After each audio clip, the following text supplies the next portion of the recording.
Goeiedag en hartlik welkom by NDG Vera Park se digitale bediening.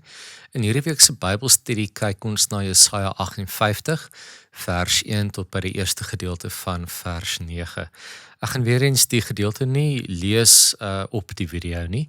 So jy is welkom om die gedeelte self te lees in jou eie tyd in 'n vertaling wat jy mee gemaklik is. Jy is ook welkom om natuurlik enige vrae of opmerkings wat by jou uitgestaan het met my te deel by dsmornejacobs@gmail.com. Skryf gerus vir my, jy kan my ook op WhatsApp kontak as jy vrae het wat ek nie aanraak in vandag se aanbieding nie. Net so 'n bietjie van 'n oorsig oor dit wat ons vandag nog gaan kyk. Ons gaan 'n bietjie kyk na die demografie van die boek Jesaja, spesifiek waar hoofstuk 58 inpas in die groter boek. Ons gaan kyk na van die godsdienstige praktyke wat baie sterk uitgelig word in hierdie gedeelte. Julle sal sien as julle die gedeelte gelees het, spesifiek die konsep van vas, om te vas as 'n godsdienstige praktyk. Ons gaan 'n bietjie kyk na hoe dit relevant was en wat agter dit gestaan het. Ons gaan dan ook bietjie kyk na die literêre konteks. Ek gaan eintlik feitelik sommer daar begin net om te weet waar plaas ons hierdie hoofstuk in die groter boek en ook wat van die kwessies was wat die gemeenskap daarso ervaar het met 'n paar ander intertekstuele verwysings na ander boeke waar die selfde kwessies aangespreek was deur ander profete. En dan laastens gaan ons bietjie kyk na die sosiaal-politiese konteks en temas. So ons gaan 'n bietjie kyk, maar wat was die omstandighede gewees van die mense vir wie hierdie brief gerig is, waar hulle vandaan kom en wat gaan aan? Wat gaan aan dat dit nodig is dat hierdie instruksie vir hulle gegee word? So ons gaan saam daarna kyk. Baie welkom by Bybelstudie. Ek hoop jy geniet vandag se aanbieding. So as ons eerstens kyk na die demografie, en dit help ons nogal eintlik om te begin by die literêre konteks. So hoofstuk 58 van Jesaja is eintlik hoofstuk 56 tot en met hoofstuk 59. Gaan voor dit wat in hoofstuk 60 tot 62 gebeur. So hoofstuk 60 en 62 is daar 'n klomp beloftes van Sion se glorie en herstelling. So ons sien 'n klomp beloftes dat dit weer goed gaan met die volk, dat Sion se glorie weer herstel gaan word, dat daar beterskap gaan wees. Hoofstuk 56 tot 59 is die voorwaardes vir hierdie herstel om te kan plaasvind. Met ander woorde, wat moet gebeur voordat daai beloftes kan gebeur. En ons sien dit nogal gereeld in Jesaja se skryfstyl. Daar is 'n wat is fout, wat gevolg is met wat moet reggemaak word, en dan die belofte van as dit reggemaak word, wat is die gevolge daarvan, wat is die beloftes of die, noem dit maar die reward vir dit wat uiteindelik reggemaak gaan word. Ons sien dit in hoofstuk 58 en ook in die boek as 'n geheel. So daarso is eintlik in die geval van hoofstuk 58 is die probleem ongeloofwaardige godsdiens. Met ander woorde, daar's nie integriteit agter die godsdiens nie. Daar is wel godsdiens, die mense daarso, hulle vas, hulle doen wat godsdienstig reg is, maar hulle ervaar nie uitkoms nie. Maar dan is die probleem wat Jesaja aanspreek is om te sê, maar julle het geen integriteit vir hierdie godsdienstige praktyke nie, want ten spyte daarvan reflekteer dit nie in die manier wat julle leef nie. En dit moet eers reggestel word voordat hierdie beloftes kan plaasvind. Nou, net so 'n bietjie oor die literêre konteks. Dis nie die eerste keer wat die volk hierdie probleem het nie. Ons sien eintlik al voor die ballingskap was hulle skuldig aan dieselfde probleem. Hulle het 'n klomp godsdienstige praktyke onderhou met hulle feeste en met hulle offers, maar dit is amper asof hulle die godsdienstige praktyke gebruik het om 'n ongeregtige lewe te regverdig. Met ander woorde, ons kan nou wild gaan en 'n klomp verkeerde dinge doen solank ons net offers bring, dan is die saak reg. So met ander woorde, hulle koop eintlik by God guns sodat hulle kan leef en doen wat hulle wil. En dit was nie net na die ballingskap 'n probleem nie, dit was ook voor die ballingskap 'n probleem. Onder andere in Jesaja 1, eintlik van vers 10 tot by vers 17, maar ek wil net vers 13 daarso uitlig. Daar staan: Hou op om waardelose graanoffers aan te dra. Reukwerk afstootlik is dit vir my. Nuwe maansfeeste en sabbate, die saamroep van byeenkomste. Ek kan nie onreg en gewyde rus daar verdra nie. Ek kan nie onreg en gewyde rus daar verdra nie. En dit is presies wat die probleem is hierso in Jesaja 58. Daar is sosiale onreg en dan is daar hierdie gewyde vas wat hulle doen. En dit was 'n probleem voor die ballingskap en dit is nou 'n probleem ook na die ballingskap. Die gedeelte, ons gaan nou 'n bietjie meer daaroor praat, dateer na die ballingskap, met ander woorde toe die kinders wat daar in ballingskap groot geword het, teruggegaan het na wat toegenoem is Jehud, maar nou 'n bietjie meer daaroor. Amos 5 vers 21 tot 24, nog 'n voorbeeld van hoe dieselfde kwessie 'n probleem is vir die Here, dat hulle 'n ongeloofwaardige godsdienst uiteindelik bedryf. Daar so staan vers 22 van Amos 5: Ja, selfs al lê julle vir my brandoffers en julle graanoffers op die altaar, ek aanvaar dit nie. 'n Maaltydoffer van julle vetgemaakte kalwers sien ek nie raak nie. Weer eens omdat hulle hierdie leë godsdienstige goed het. En ek dink die ding wat vir my hierdie probleem die mooiste saamvat, kry ons in Micha 6 vers 6 tot 8. Nog 'n profeet wat vir die volk sê, julle moet ophou met hierdie dinge, en dis nou voor die ballingskap. Micha wat eintlik vir die noordelike ryk, tydens die noordelike ryk, ons weet, so 200 jaar plus minus voordat Juda in die suide in ballingskap weggevoer is Israel in die noorde, en deur die Assiriërs in ballingskap weggevoer. En hulle het dieselfde issues gehad. So Micha 6 vers 6 tot 8 sê: Waarmee sal ek die Here tegemoet gaan, my neerbuig voor die verhewe God? Sal ek hom tegemoet gaan met brandoffers, met jaaroud kalwers? Sal die Here genooi neem met duisende ramme, met 10.000 strome olyfolie? Moet ek my eersgeborene gee vir my oortreding, die vrug van my liggaam vir my eie sonde? Hy het aan jou mens bekend gemaak wat goed is. Wat anders eis die Here van jou, as om net te doen wat reg is, om troue liefde te bewys en om nederig die pad saam met jou God te loop. Net weer daai laaste gedeelte. Hy het aan jou mens bekend gemaak wat goed is.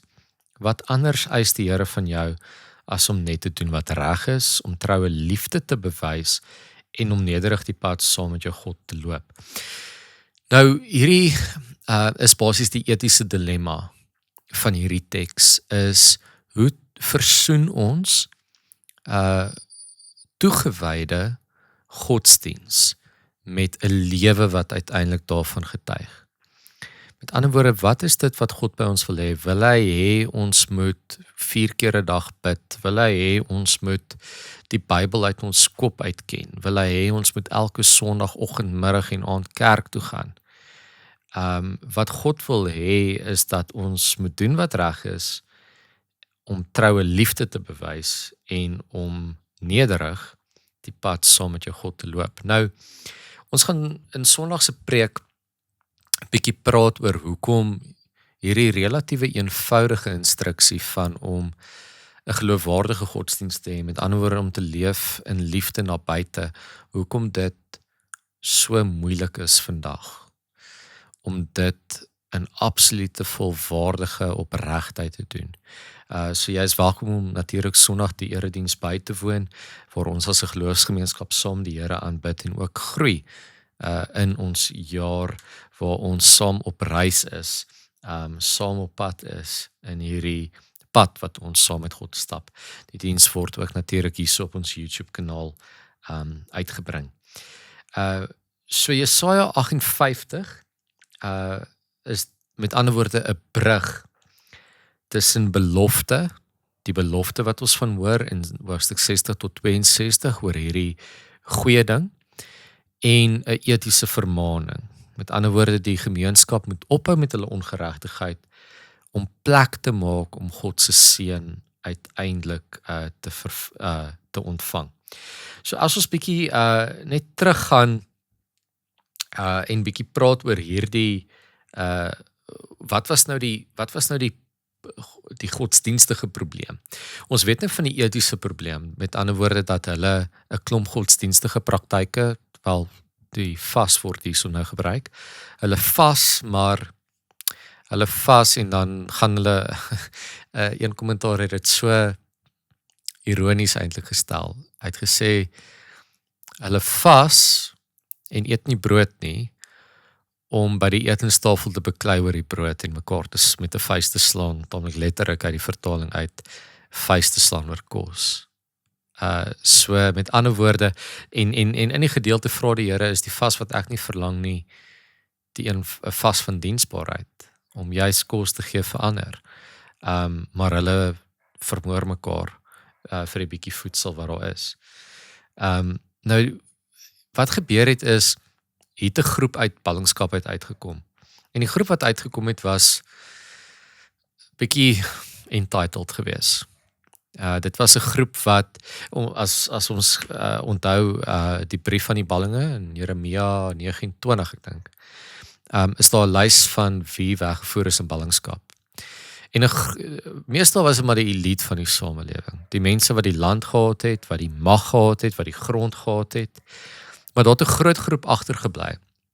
Die groep wat agtergebly het, was bestaansboere gewees. Ja, hulle het ook baie verloor, maar dis nie asof hulle die leë paleiste en tempels en plekke onderhou het van die mense wat weggegaan het nie. So jy kan jou indink, hier kom 'n groot groep mense terug. Hoe hulle teruggekom het, natuurlik Persië het Babylonië oorwin, en die Persiërs het vir die mense van Juda gesê, julle kan teruggaan na julle land toe, julle kan teruggaan Jerusalem toe, en so is Juda toe nou op daai stadium 'n provinsie van Persië, en is Jehud genoem, 'n Persiese naam, val eintlik Aramees, wat beteken plek van die Judeërs. En daar was basies een groep gewees wat gesê het, nee, ons moet nou leer om te leef en te identifiseer onder hierdie nuwe Persiese mag en onsself te sien as 'n provinsie van Persië. En dan was daar 'n ander groep wat gesê het, nee, ons is die koninkryk van Juda. Ons kan nie konformeer, en so daar was 'n identiteitsstruikeling en daar was 'n skaarsheid aan hulpbronne. En daar was twiste oor wie se grond is dit nou? Die mense wat daarna gekyk het vir die afgelope 40 jaar, of die mense wat wie sin dit volgens wet en reg is. So dit is waar die konflik en die twis vandaan gekom het. Mens kan nie eintlik hierdie mense oordeel vir hulle konflik en hulle twis nie. Ek dink as ons onsself in hulle skoene moet sit, dink ek ook, dit sou nie maklik gewees het om hierdie tipe van ontnigtering te ervaar nie. Okay, so hulle kom uit ballingskap uit, hulle sien die ballingskap as, okay, hulle het 'n straf deurgebring, en dis asof God nie ag slaan op hierdie godsdienstige praktyke van hulle nie. Hulle vas dan nou, en hierdie was nie sommer net 'n gou vir 'n week bietjie suiker uitsny vas nie. Vas was gewoonlik, daar was gewoonlik 2 redes oor hoekom jy oor iets sou vas. Die een was om te rou, en die tweede was om te pleit vir God se genade. En gewoonlik het die 2 maand aan hand gegaan. So hulle het die vernietiging van die tempel gerou en gepleit vir die herstel daarvan. En die tydperk hiervan was lank, 70 maande wat hulle gevas het. En hulle raak frustreerd, want hulle vas, maar hulle sien nie uitkoms nie. En ek dink baie van ons het al daai gevoel gehad, as ons eerlik moet wees, so asof ons gebede teen die dakke opskiet. En in Sondag se preek gaan ons juist praat oor geloofwaardige godsdiens, dat hoe ons bid ook gereflekteer moet word in 'n leefstyl van aanbidding. Meer daaroor in die diens en in die preek. Maar julle kan hoor dat hierdie mense ongelukkig is met die Here, dat hy nie agslaan op hierdie wonderlike godsdiens van hulle nie, en dan kom hy terug en hy sê vir hulle, maar dit is omdat julle godsdiens beteken niks nie, want die manier wat julle leef, reflekteer dit hoegenaamd nie. So as ons nou ten slotte net bietjie gou kyk na hierdie naballingskapse gemeenskap, daar was ook natuurlik nie net konflik tussen mekaar nie. Daar was ook konflik met die Samaritane en die mense in die omliggende grense. So, dit was definitief 'n tyd van konflik gewees. Dit was 'n tyd van skaarsheid gewees. Hierdie twiste en skeiding het gemaak dat daar bepaalde klasse was en ekonomiese verdrukking was. Dit was nie goeie omstandighede nie, maar uiteindelik is die boodskap wat ek dink ons kan wegvat uit Jesaja 58, wat dit eis van ons werklik om Christene te wees. Om Christene te wees beteken ons verteenwoordig Christus, ons leef om te leef, ons streef daarna ten minste, om te leef soos wat Jesus geleef het. En slegte omstandighede is nie 'n verskoning om liefde te laat gaan nie. Want dit is wat missing was. Daar was nie liefde nie. Mense sou die argument kon maak dat net soos wat hulle seun probeer koop het met vas, kon 'n mens die argument maak om te sê, so wat kan jy nou seun koop deur goeie dade? En ek dink baie van ons operate so. Ons sê vir die Here, goed, ek sal lees my Bybel, bid elke dag, en ek sal geld gee vir die armes, maar dan wil ek minder siek word hierdie jaar. En hierdie transaksionele godsdiens is juist die tipe godsdiens wat hierteen gewaarsku word in Jesaja 58. Eerder word ons geroep om te lewe in dankbaarheid. Want ons het klaar God se seën en guns, aanvaarding en liefde ontvang onvoorwaardelik deur die kruis. Die vraag is, hoe reageer ons daarop? En die antwoord is, deur die onvoorwaardelike liefde wat God vir ons gegee het, met die wêreld te deel. Meer daaroor in die preek. Ek hoop jy het 'n lekker week verder. Dankie weer eens dat jy inskakel. Ons waardeer dit dat jy kyk na ons aanlyn bediening. Weet ook ons deure van ons kerk is altyd oop. As jy die behoefte het om kerk toe te kom, dan sien ons jy Sondagoggend 9:00 en as jy nie kan nie, maar jy het nog steeds 'n behoefte aan 'n preek of om die woord van die Here te ontvang, kyk gerus op ons YouTube kanaal. Mooi ook verder. Totsiens.